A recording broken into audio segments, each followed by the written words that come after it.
The girl who hit notes he never could. A story for the black voices. There are moments in life that you carry with you forever. Not because they were easy, but because they showed you something true about the human spirit. This is one of those moments. And if you have ever been underestimated, if you have ever stood in a room where nobody believed in you, then this story is for you. The Grand Harmon Theater had stood in the heart of downtown for over 60 years. Its golden balconies curved like arms reaching out to embrace whoever walked through its doors. The velvet seats held the memory of thousands of performances. The chandeliers above had witnessed standing ovations and quiet tears. It was the kind of place that made you feel small when you first walked in, and enormous by the time you left. On this particular Saturday evening in early autumn, the theater was alive. Every seat was filled. The balconies were packed with people who had dressed in their finest clothes. Women in pearl earrings and men in pressed suits. The kind of crowd that remembered when live performance meant something sacred. When you got dressed up because the music deserved your best. They had all come to see Marcus Delvane. Marcus Delvane was the kind of performer who filled every room he entered before he even opened his mouth. Tall and lean with silver-streaked blonde hair swept back from his face. He wore a midnight blue sequined jacket covered in white stars that caught the stage lights and threw them back across the audience like scattered diamonds. He had been performing for 30 years. His voice had graced television specials and sold out arenas across the country. To the crowd in the Harmon Theater that night he was royalty. And he carried himself like he knew it. Marcus had a particular habit that his longtime fans had come to expect. He liked to interact with the audience. Not in the warm and generous way that some performers do, but in a way that made him feel bigger by making others feel smaller. He had a sharp wit and a sharper tongue. And his laughter always came at someone else's expense. He called it showmanship. Most people called it something else. But nobody said so out loud. Not when the lights were bright and the crowd was laughing. The evening had been going beautifully. Marcus had sung 4 songs and told a dozen stories that made the crowd roar. He moved across that stage like he owned every inch of it. Because in his mind he did. Then he spotted her. Standing just to the left of the stage near the front row. A young girl. She looked to be about 9 or 10 years old. Dressed in a crisp white short-sleeved blouse and neat navy blue trousers. Her hair was pulled back in a simple ponytail. She stood very still. Not fidgeting the way children often do in grown-up spaces. Just watching the stage with calm dark eyes that held something quiet and deep. Her name was Celestine. Celestine had come to the theater that night with her grandmother. Her grandmother Nora had been given 2 tickets by a neighbor who could no longer attend. It was the first time either of them had ever been inside the Grand Harmon Theater. Nora had pressed Celestine's school clothes with extra care that afternoon. She had polished Celestine's shoes until they caught the light. She had whispered to her granddaughter as they stood outside the grand entrance. She said, "You hold your head up in there. You belong anywhere you choose to walk into." Celestine had nodded. She believed her grandmother. She always believed her grandmother. Marcus spotted Celestine from the stage and something shifted in his expression. A particular kind of smile spread across his face. The kind that performers get when they think they have found easy material. He brought the microphone to his lips and the spotlight shifted. Celestine suddenly found herself blinking in unexpected brightness. She did not shrink back. She did not look for her grandmother in the crowd behind her. She simply stood and let the light find her. Marcus leaned forward on the stage. He was bending down toward her. His sparkling jacket catching every bit of that spotlight. He said into the microphone in that smooth polished voice of his, "Well now. What do we have here?" "A little lady standing at the edge of my stage." He chuckled and the crowd chuckled with him. He said, "You look like maybe you wandered in from school, young lady. Is this your homework tonight?" The crowd laughed again. Celestine looked up at him steadily. She did not smile to make him comfortable. She did not look away. He said, leaning even closer with theatrical exaggeration, "Tell me something, sweetheart. You think you can sing?" He said it the way you say something when you already know the answer. When you are not really asking a question at all. When you are setting up a punchline. When the answer is supposed to be no and the no is supposed to make everyone laugh. He was already smiling in anticipation. He was already holding his microphone slightly toward her as if to catch the embarrassed mumble he expected. The crowd leaned forward. Some of them already smiling. Some of them already prepared to laugh in that uncomfortable way people laugh when they feel sorry for someone but go along anyway. Celestine looked up at Marcus Delvane. And in a voice that was clear and unhurried and completely unafraid she said, "Try me." The theater went quiet for just a moment. Not the uncomfortable quiet of embarrassment, but the held breath quiet of surprise. Even Marcus paused. Just for a half second. Just long enough for something to flicker across his face that was not quite amusement anymore. Then he recovered quickly the way professionals do. He laughed and looked out at the audience. He said, "She said try me. Can you believe that?" He shook his head with theatrical wonder.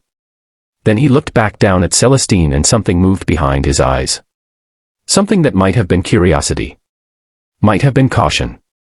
Might have been the first small trace of uncertainty. He said, "All right then." He gestured to his band leader, a quiet man named Stuart, who had been watching this exchange with an expression of careful neutrality. He said, "Stuart, give her something. Let the little lady show us what she has got." And then Marcus stepped back. He crossed his arms. He tilted his head. He waited with the particular patience of someone who expects to be entertained by failure. Stuart at the piano looked at Celestine. He asked her quietly what she would like to sing. Celestine thought for only a moment. She named a song. An old gospel song that had been sung in churches and at kitchen tables and on front porches for generations. A song that grandmothers had hummed while kneading bread. A song that fathers had sung softly to sleeping children. A song that had traveled across decades carrying the weight of hardship and the promise of better days. It was not a showy song. It was not the kind of song a child picks to impress anyone. It was the kind of song a child picks when singing is not a performance, but a conversation. Stuart smiled softly at her. He placed his hands on the keys. He played the opening notes. And Celestine began to sing. What came out of that small girl in her school clothes and her polished shoes was something that nobody in the Harmon Theater that night was prepared for. Her voice started quietly.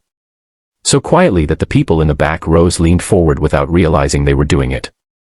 It was a warm voice. A round voice. The kind of voice that does not announce itself, but simply arrives. And fills whatever space it finds itself in. She sang the first verse with her eyes open. Looking at nothing in particular. Or maybe looking at something only she could see. The way singers look when the song is not just words but memory. Not just notes but meaning. Her voice climbed through the second verse with a steadiness that was remarkable. There was no wobble of nervousness. No breathiness of a child trying too hard. Just a clear and honest sound that rose and rose. And when she reached the chorus, when her voice opened up to its full size, several people in the front rows put their hands over their mouths. Not because anything had gone wrong, but because something had gone very right. And it was almost too much to hold. In the balcony, Nora sat with her hands folded in her lap. She was not surprised. She had heard Celestine sing many times in the small church 3 blocks from their home. She had heard her sing at Sunday dinners and while doing the dishes and during long car rides when the radio was not enough. She knew what her granddaughter carried inside her. She had always known. But she watched the faces of the people around her in the balcony and she felt something warm and full move through her chest. She watched strangers turn to each other with wide eyes. She watched a woman in a gray dress press her fingers against her lips. She watched an older gentleman with white hair slowly shake his head the way people do when they are witnessing something they did not expect to be moved by. And Nora looked down at the stage where her granddaughter stood in that bright light. And she thought, "There you are, baby. There you are." Marcus Delvane stood where he had stepped back to. His arms were no longer crossed. At some point during Celestine's singing they had dropped to his sides. He was watching her. And the expression on his face was one that 30 years of performing had not taught him to hide. Because he had never needed to hide it before. Because he had never been in a situation that required it. It was the expression of a man who had made an assumption and discovered he was wrong. It was the expression of someone who had reached for an easy laugh and found instead something that made laughter feel suddenly small and insufficient. He watched Celestine sing. He listened to that voice fill his theater. His theater where his name was on the marquee outside. His theater where the crowd had come to see him. And he felt something that men like Marcus Delvane rarely allow themselves to feel. He felt humbled. Celestine finished the song. The last note she held for longer than seemed possible for a girl of her age. And then it faded. Like the last light of an evening. Slowly and completely and with great dignity. And for 2 full seconds the Grand Harmon Theater was silent. A real silence.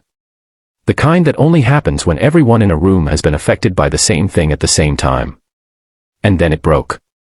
The applause began somewhere in the middle of the orchestra section and spread outward and upward like a wave that would not stop. People were standing.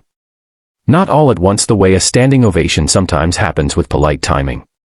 But in waves as individuals felt the impulse independently and gave into it. Someone in the balcony let out a long note of admiration. Someone near the front called out a word of praise. The sound filled the theater and kept filling it. Celestine stood in the middle of all of it with her hands at her sides. She looked at the audience for a long moment. And then she smiled. A real smile. The smile of a child who had not been performing for applause but who found applause surprisingly pleasant when it arrived. Marcus walked back to the center of the stage. He walked slowly. He held his microphone at his side. He looked at Celestine and then he looked out at the audience and then he looked back at Celestine. And when he finally spoke his voice had lost that polished performance quality. He sounded like an ordinary man. A man who had been made to feel something real. He said. Well. He said it simply. Without ornamentation. He said.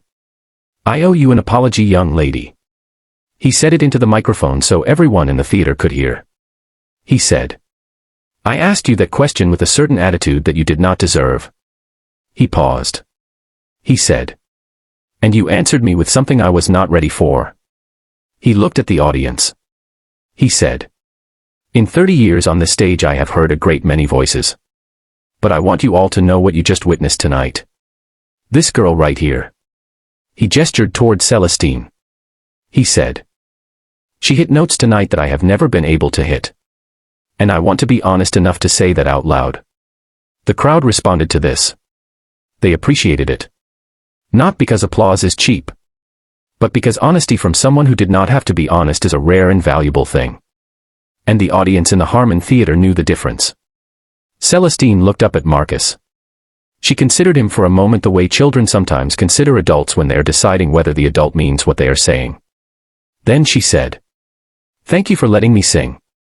And it was so straightforward and so without calculation that Marcus laughed. But this time it was a different kind of laugh. A full and genuine laugh that came from somewhere real. He said. You are something else, Celestine. He shook his head. He said to the crowd. Her name is Celestine. And she just gave us all a lesson tonight. He said it lightly but he meant it. After the show was over and the house lights came up. The theater moved with the slow shuffle of people gathering coats and programs and finding their way to the exits. Nora made her way down from the balcony and found Celestine waiting near the stage steps exactly where she had said she would wait. Nora took her granddaughter's face in both hands. She looked at her for a long moment. She did not say anything grand. She simply said, Your grandfather would have loved to hear that tonight. And Celestine leaned into her grandmother's hands. And she said, I know, Grandma. I sang it for him too.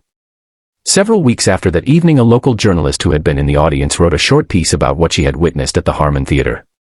She did not make it sensational. She just wrote what happened plainly and honestly. She wrote about a man who had tried to use a child for easy entertainment and had instead received a gift he had not earned. And she wrote about a little girl in a white blouse and navy trousers who had stood in a spotlight and answered a dismissive question with her whole heart. The piece was shared quietly at first. And then more widely.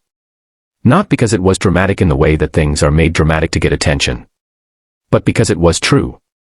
And people who are in their lives the age that comes with experience and perspective can always tell the difference between something made to feel true and something that simply is.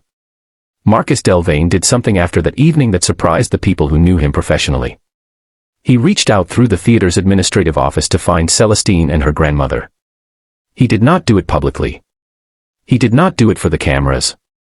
He arranged for Celestine to receive a scholarship to a music program in the city. A good program. One that had launched real careers. He paid for it himself. He told the theater director who handled the details that he was not to mention his name in connection with it. He said simply that a young woman deserved a fair start. And that was all he said about it. Years later, when Celestine was grown and had her own career and her own story to tell, she would sometimes be asked in interviews about her earliest memory of singing in front of a large crowd. She would smile when the question came. She would say that she sang for the first time in a real theater when she was 10 years old. She would say that a man on the stage asked her if she thought she could sing. And she would say that she told him to try her. And she would smile again. She would say that she is grateful for that moment. Not because it was easy, but because it reminded her of something her grandmother had told her before they walked into the theater.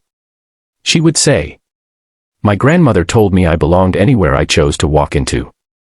And I have never forgotten that. I have carried that with me to every stage I have ever stood on. Every stage I will ever stand on. There is something that those of us who have lived a few decades understand in our bones. Something that younger people are still working their way toward. It is this. The moments that define us are rarely the comfortable ones. They are almost always the ones where someone looked at us and decided before we opened our mouths that we were less than we are. And what we do with that moment. Whether we shrink away from the light or whether we step further into it. That is the thing that shapes us. Celestine did not have anger in her that night at the Harmon Theater. She had something steadier than anger. She had the quiet certainty that her grandmother had placed in her like a lamp. A lamp that stays lit no matter what kind of wind is blowing. And that is something no spotlight can give you. And nothing can take away. So if you are listening to this today, and you have had your own moments, standing in your own kind of bright light, while someone waited for you to prove their low expectations right, then carry this story with you. Carry Celestine's voice in that old theater. Carry Nora pressing those school clothes with extra care. Carry the 2 seconds of silence before the applause. Carry the journalist who wrote the truth plainly. Carry Marcus who surprised even himself by finding humility when he needed it most. And carry those words. You belong anywhere you choose to walk into. This has been a story from the Black Voices. If this story moved something in you today, if it reminded you of someone you love or a moment from your own life that still matters, please take a moment to like this video. It lets us know that these stories are reaching the right hearts. Share it with someone who needs to hear it today. Maybe a grandchild or a friend or someone who has been standing in a bright light lately and needs reminding that they belong there. Subscribe to the Black Voices so that you never miss a story like this one. We tell these stories with care because we believe they matter. And leave us a comment below. Tell us about a moment when someone underestimated you. Or tell us about someone like Nora who gave you words that carried you further than they ever knew. We read every comment. Every single one. Because your voice matters here too. Just like Celestine's mattered in that theater on that autumn evening when she looked up at a man who doubted her and said, "Try me."